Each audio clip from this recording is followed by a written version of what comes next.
Une ombre peut-elle protéger de la chaleur étouffante ou d'une tempête destructrice? Normalement, une ombre n'a aucune consistance physique. Pourtant, dans l'Écriture, l'ombre du Très-Haut est le lieu le plus sûr de l'univers. Dans l'histoire de la veuve et de l'huile, nous découvrons qu'un père peut lui aussi laisser une ombre spirituelle. Cet homme n'était plus de ce monde, mais son alliance avec Dieu et sa foi passée projetaient une ombre si gigantesque au-dessus de sa maison qu'elle a stoppé net la violence du créancier. Aujourd'hui, découvrons comment votre marche avec Dieu crée dès maintenant une ombre protectrice qui sauvera vos enfants demain. Dans 2 Rois 4, le présent de la veuve et de ses fils est menacé par un problème immédiat, les dettes. Le créancier est là, fort de son droit légal, prêt à frapper. Rien dans le présent de cette femme ne peut la sauver. Elle n'a ni argent, ni appui politique.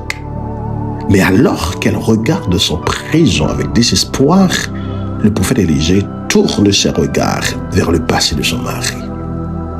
Il se souvient de l'homme qu'il était, de sa fidélité, de son attachement à Dieu. C'est l'histoire spirituelle de ce père qui va servir de bouclier contre l'urgence du présent. Quels sont les principes vitaux à retenir sur cette ombre protectrice de ce père? Le premier principe, l'alliance d'un père avec Dieu lui survit. Messieurs, votre relation avec Dieu n'est pas un contrat à durée déterminée qui s'arrête avec votre vie terrestre.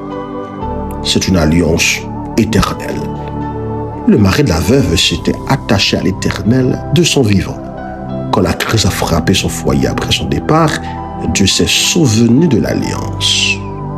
Écoutez, Père, votre fidélité actuelle engage la responsabilité de Dieu envers votre descendance pour les années à venir. Le deuxième principe, bâtir des réserves spirituelles pour les jours de tempête.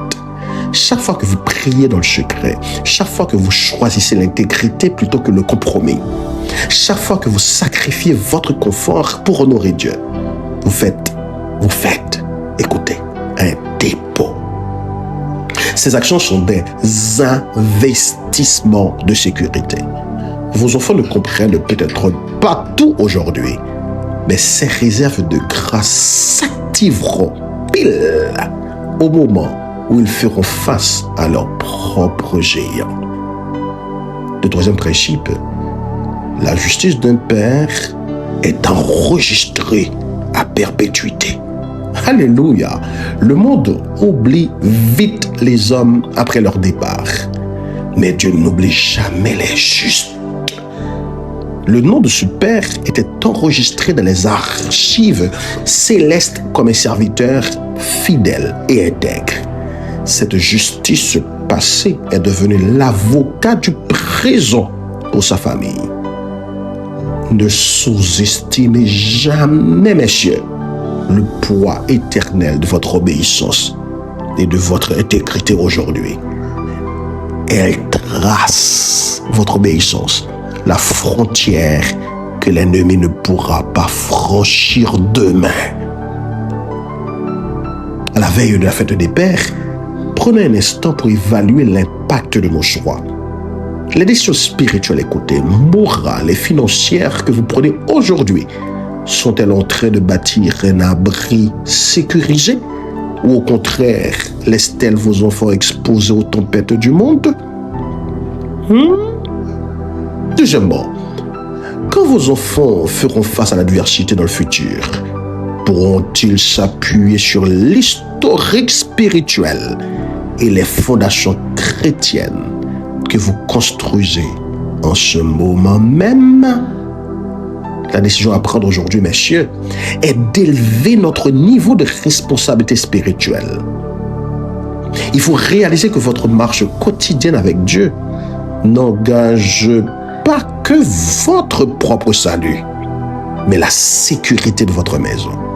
Il faut décider de sanctifier vos voies, de fortifier vos moments de prière et de marcher dans une droiture totale.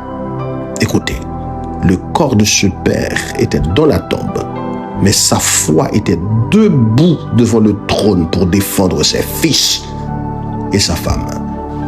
Écoutez, Père, votre consécration d'aujourd'hui est le gilet pare-balles du lendemain de vos enfants. Maintenant, déclarez avec moi. Seigneur, je déclare que ma marche avec toi trace une ombre protectrice et indestructible au-dessus de ma maison. Mes enfants, mes petits-enfants récolteront les fruits de ma fidélité et de mon intégrité. Tout à fait, moi, je vous en prie, messieurs. Aucune créance spirituelle, aucune condamnation, aucun échec ne pourra les abattre. Car l'alliance que j'ai bâtie avec toi aujourd'hui sécurise leur avenir au nom de Jésus.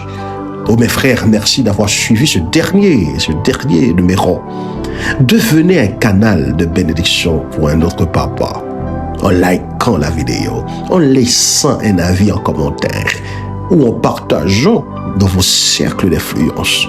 Abonnez-vous et partagez avec quelqu'un d'autre. Que la paix de Dieu garde votre maison. C'était votre frère, le pasteur Joël Petit Âme. À bientôt. Au revoir.